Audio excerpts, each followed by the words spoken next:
வணக்கம் நண்பர்களே. தாவேக தமிழக வெற்றி கழகம் நடிகர் விஜயினுடைய கட்சியில் ஏற்கனவே அவர் போட்ட ஒரு திட்டத்தை பற்றி சொல்லியிருந்தோம். மக்கள் விரும்பும் முதல்வர் வேட்பாளர் விஜய், மக்கள் விரும்பும் முதல்வர் வேட்பாளர் விஜய் என்ற கோஷத்துடன் ஸ்டிக்கர்கள் தயாரிக்கப்பட்டு ஒவ்வொரு வீட்டு சுவர்லேயும் திமுக பாணியில், திமுக அப்படி தான் விடியல் ஆட்சி அப்படின்னு சொல்லி ஸ்டாலின் படத்தை போட்டு விட்டுனாங்க. அதே பாணியில் எல்லார் வீட்லேயும் ஸ்டிக்கர் விட்டுங்கன்னு சொல்லி ஒரு ஸ்கீம் போட்டுருக்காங்க.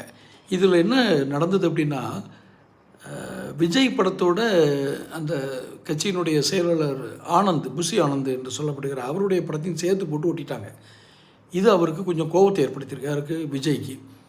இங்கே விஜயை முன்னிலைப்படுத்தி தான் நாம் தேர்தல் நடத்துகிற மொழியே புஷி ஆனந்த முன்னிலைப்படுத்தி அல்ல அப்படின்னு சொல்லி பயங்கர உள்ளுக்குள்ள நிறைய சலசலப்பு வந்திருக்கு. அது ஒரு பெரிய உச்சகட்ட கோபத்துக்கே விஜய் போய் நிறைய டோஸ் விட்டுருக்காரு, யாருக்கு, ஆனந்துக்கு. இப்போ என்னென்னா, ஏற்கனவே இந்த ஐடி விங்கில் இருக்கிற ஆதவ் அர்ஜுனா, அவர் தான் ஃபைனான்ஷியல் சப்போர்ட்டுன்னு வச்சுக்கோங்களேன். அது தவிர வேறு ஃபைனான்ஷியல் சப்போர்ட் வேறு எதுவும் விஜய் கிடைக்கிற மாதிரி தெரியல. இல்லைன்னா அவர் சொத்தை விற்கணும். இப்போது விஜய்க்கு சப்போர்ட்டாக இருக்கிற ஆதவ் அர்ஜுனா, இப்போ நாங்கள்லாம் என்ன பண்ணுறது, நாங்கள் தானே தேர்தல் வியூக வகுப்பாளர்கள் அப்படின்னு அவங்க ஒரு பக்கம். ஸோ இது விஜய் வெர்சஸ் ஆனந்த்னு போராட்டம் இல்லை, ஆனந்த் வெர்சஸ் ஆதவ் அர்ஜுனா. யாருக்கு முக்கியத்துவம் விஜய் அந்த தவக்கேல, இதுதான் இப்போ நடந்துகிட்டு இருக்கிற ஒரு உட்கட்சி உச்சகட்ட மோதலாக பார்க்கப்படுகிறது.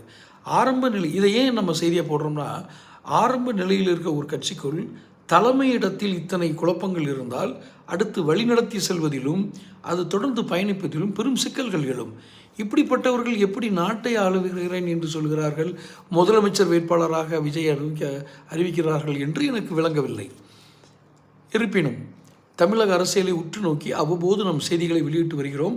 தொடர்ந்து சேனல் பாருங்கள், சேனல் சப்ஸ்கிரைப் பண்ணுங்கள், நோட்டிஃபிகேஷன் பில் பதிவு பண்ணுங்கள். அப்போ தான் உங்களுக்கு வீடியோக்கள் சேரும். பிடிச்சிருந்தால் லைக் பண்ணி ஷேர் பண்ணுங்கள். நன்றி.